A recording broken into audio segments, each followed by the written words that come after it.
تقاته ولا تموتن إلا وأنتم مسلمون يا أيها الناس اتقوا ربكم الذي خلقكم من نفس واحدة وخلق منها زوجها وبث منهما رجالا كثيرا ونساء واتقوا الله الذي تساءلون به والأرحام إن الله كان عليكم رقيبا يا أيها الذين آمنوا اتقوا الله وقولوا قولا سديدا يصلح لكم أعمالكم ويغفر لكم ذنوبكم ومن يطع الله ورسوله فقد فاز فوزا عظيما الحمد لله আলোচনা তৌফিক দেন বলেন আমিন। আমার আলোচনা শুরু করার পূর্বে নিঃসন্দেহে ওয়াজ মাহফিলগুলো একটা হুজুকের জায়গা হয়ে গেছে।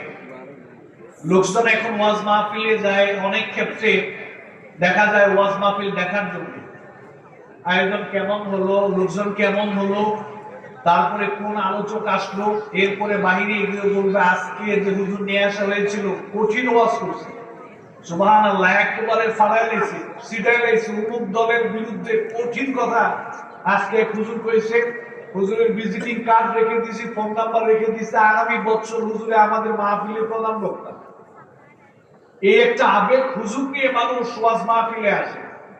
এই জন্য প্রায় সময় আমি আমার আলোচনা শুরু করার পূর্বে প্রস্তুত করার জন্য একটা কথা বলি, এটা বাস্তবে ঘটনাই, তবে এটা শিক্ষণীয় একটা ঘটনা। স্বামী ওয়াজ শুনে বাড়িতে গেল, বাড়িতে গিয়ে স্ত্রীকে বললো আজকে তো হুজুর কঠিন একটা ওয়াজ করছে, জটিল এক ওয়াজ হয়েছে, অসাধারণ, এত সুন্দর ওয়াজ আমি আমার লাইফে শুনি নাই। স্ত্রী মনে করেছে আজকের বক্তা মনে হয় খুব গুরুত্বপূর্ণ আলোচনা করেছে।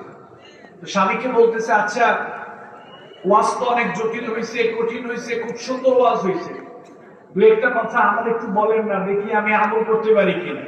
তো স্বামী বলতেছে এটা তো আমার মনে নেই। তো স্ত্রী বললো ওয়াজ কঠিন হইলো তো আপনার কি লাভ হইলো? ওয়াজ জটিল হয়েছে, অসাধারণ ওয়াজ হয়েছে, তো আপনার কি লাভ হইল?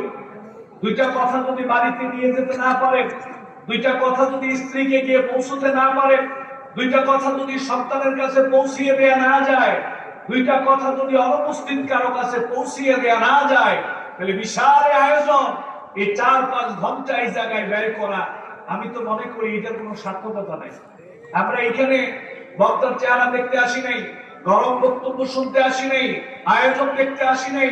নিঃশব্দে আজকের আয়োজন কোরআন সুন্নাহকে সামনে রেখে দ্বীনের গুরুত্বপূর্ণ আলোচনা হবে। এগুলো আমরা শুনবো, আমরা শিখবো, পাশাপাশি ওই আঙ্গিকে আমাদের জীবনকে আমরা সজ্জায়ন করার চেষ্টা করব এবং ওই কথাগুলো আমরা বাহিরেও প্রচার করে দিব। রাজি আছি তো ইনশাআল্লাহ? আল্লাহ যেন তৌফিক দেন বলেন আমিন। ইসলাম শুরু হয়েছে কি দিয়ে, কে বলতে পারবেন? আল্লাহ সুবহানাহু ওয়া তাআলা কোরআনুল কারীম নাযিল করেছেন, ইসলাম শুরু করেছেন কি দিয়ে, কে বলতে পারবেন দেখি তো?